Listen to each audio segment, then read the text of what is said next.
Thank you, Father Joseph. Our family greatly appreciates the spiritual help as well as the decisions you made possible for our mom's funeral. And to everyone here present, thank you for coming so that together we may acknowledge and share both the joy and the gift that her life was to us and the pain that her passing brings. To those of you who don't know me, my name is Diane Garcia. I'm the only daughter, the middle one between my two brothers, Dennis and Dalton. Our mom, we fondly called Grammy because of the birth of the grandchildren, was brave, tough, and wise. She was a very prayerful woman who collected the rosary and prayed constantly, day and night, for her family's safety. She even prays for strangers, even those people who were stranded on the street. Most often, she would pray until the wee hours and has 4 rosaries on her bed at all times, praying all the mysteries and the 2,000 Hail Marys every night and every day. Over time, she had collected over 300 rosaries in her lifetime. We hope that you will share her passion in praying the rosary with the rosary that we have given you today. Father was gracious enough to bless them for you. She grew up in the province with her 5 brothers and 4 sisters.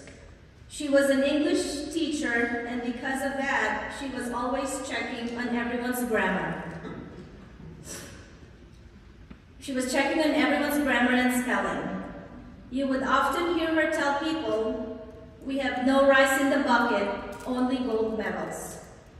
For she came from a family with brilliant minds. As a wife, our mom set a shining example of the kind of unconditional love required to see a marriage through good times and bad times. She stood by her dad in every decision he's made and every obstacles he had faced until the very end, and took care of him when he became ill. When we were little, I thought they never fought, but then I realized Mom, being a prayer warrior, has a prayer that silenced my dad. Dad was everything to her, and she's everything to Dad. And them together, family is everything, next to God. As a daughter, I grew up seeing my mom take care of her own parents as well. Monkey sees, monkey do. She always say that parents do things without expecting anything, but it's up to the children to know their roots and give back, because one day she said, "You will be in my shoe," and there's a saying, "You reap what you sow." As a sister and aunt, our mom was generous and a true giver, giving without expecting anything in return. She's normally the constant go-to for anything her family needs, and she would always say, "When you give, God gives it back to you tenfold. Siksik, liglig, and umaakaw." So when you have an opportunity to help without hesitation and without reservation. Her siblings meant so much to her and was very proud of her family. She would often tell everyone, "My 5 brothers were all valedictorians." As an in-law, our mom was loving and accepting as if they were her own. She always say, "When you join our family, you became family. And family is thicker than water. We stick together, and families always is next after God." And just like the tree that grew, no matter how many branches and fruits it produced, it has the same roots, so no matter how far we go, we can always go back to our roots. As a friend, Mom was a true friend and loyal friend. She always saw the good in people, and if there's anything bad, she certainly didn't gossip about it, but rather prayed over it. She always said, if they do bad things, God will vindicate you. If anything was taken from you, God sees, and he will give it back what is rightfully yours more than what you've lost. For her, friends are families you choose. As a mother, she was strict yet loving in her own way.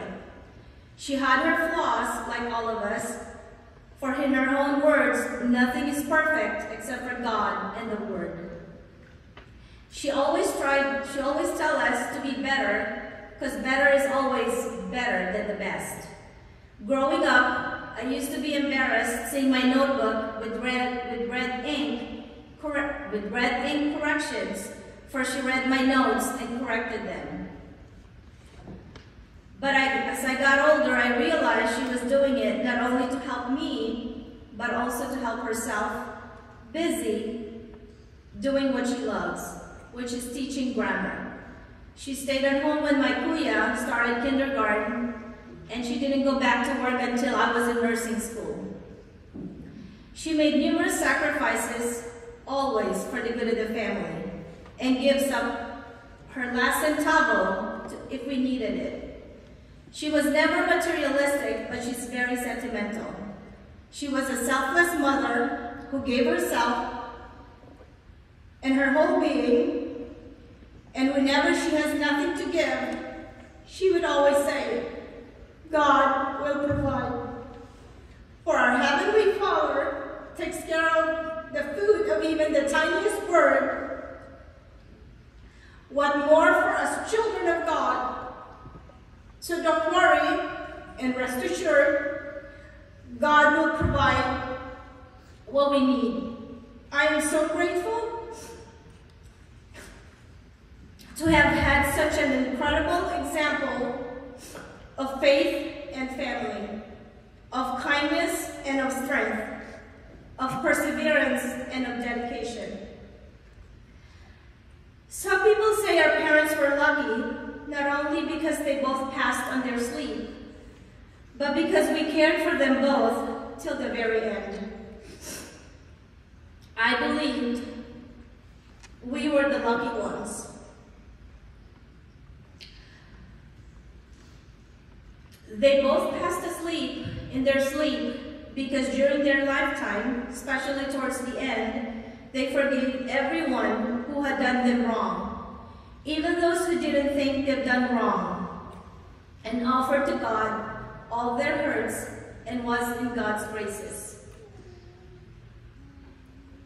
We took care of our parents because that's the least we could do, because they had poured all that they've had and all that they've got to help us achieve our goals and be who we are today.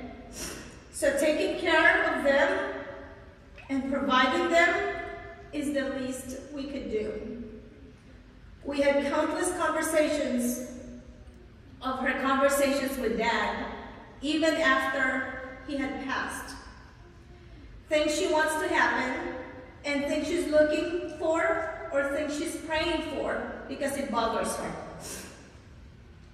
The last 5 years of her life, she would always say, I entrust everything to you, because you already know what to do, and know what I want, and always ask God for guidance. At 11 p.m., on the night of her passing, she said what she frequently said, good night now, and go to bed. I am tired, and I know you are too. I will pray now, and thank God for the day, and the many blessings. And then she said, thank you for all your services. That's how she says thank you. So I switched the TV from the daily mass, which goes on continuously during the day, to the 24-hour rosary. So even when she falls asleep, when she wakes up, she can just follow the rosary on TV. When I woke up at 4:57 a.m. the next day, I saw her with her hands clasped in prayers. and I thought she was just praying. But when I realized that she's not breathing, I tried to wake her up. She still felt warm.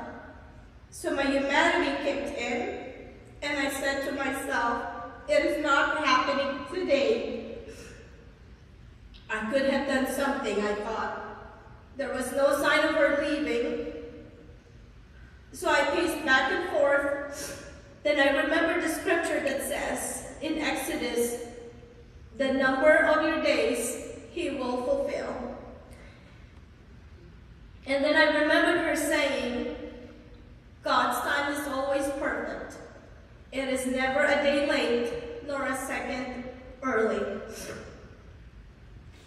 At that moment, though, I still prayed and hoped for a miracle. I kept her oxygen, praying that she would come back to life. Then I heard the small, still voices saying, when God takes someone or something from you, it is necessary to fulfill your destiny. As a grandmother, that was Mom's favorite role. A grandmother to her 10 grandchildren and 2 great-granddaughters. She loved nothing more than seeing all her children and granddaughter and grandchildren together. So her favorite holidays were when we were guaranteed together for our annual camping trip, Thanksgiving, Christmas, and her birthday.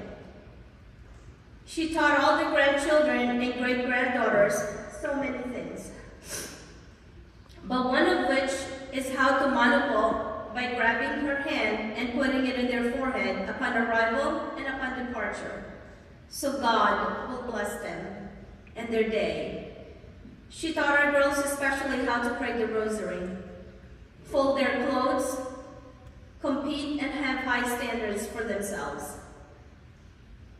She was the type of Grammy that cheers you on and supports you. She endured the heat, the cold, the long hours, just so she can go to the games and matches, meets and competitions. And most especially, she can be present in the special occasions of her grandchildren. She encouraged them to always take care of themselves and strive to be better and always compete. Because it's in competing that you will find the heart of a champion.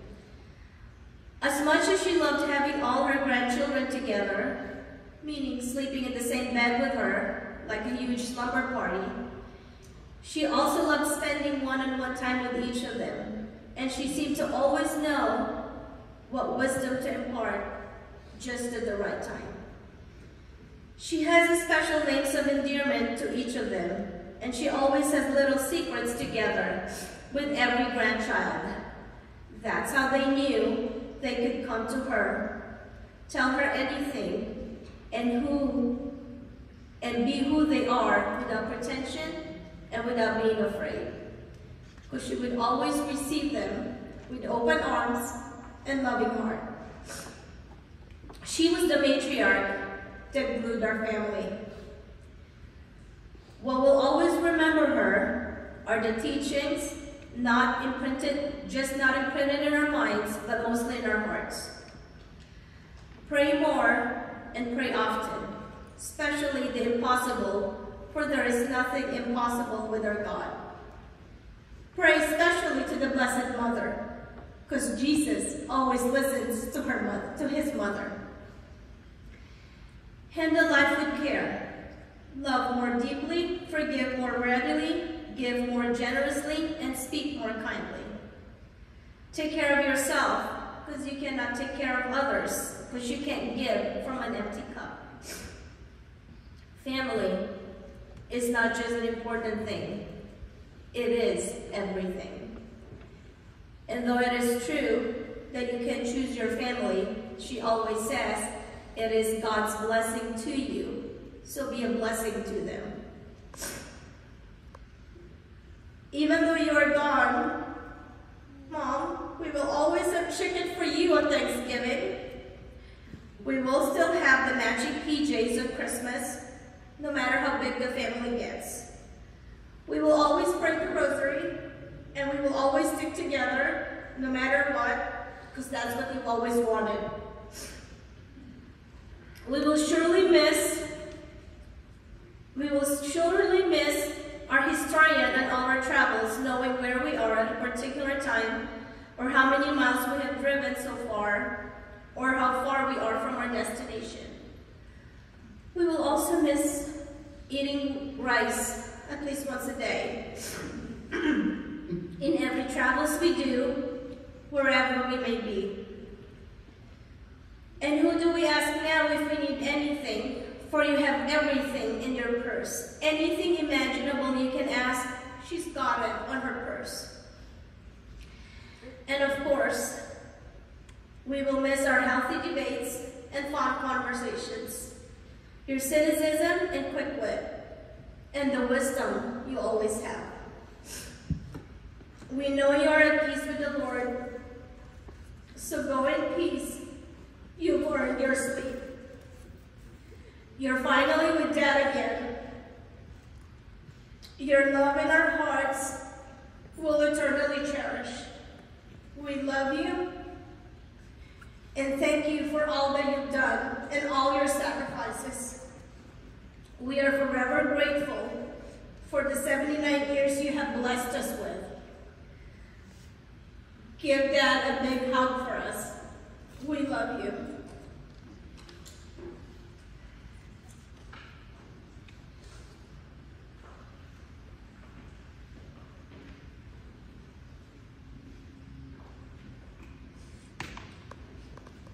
Thank you. I stand for the final blessing.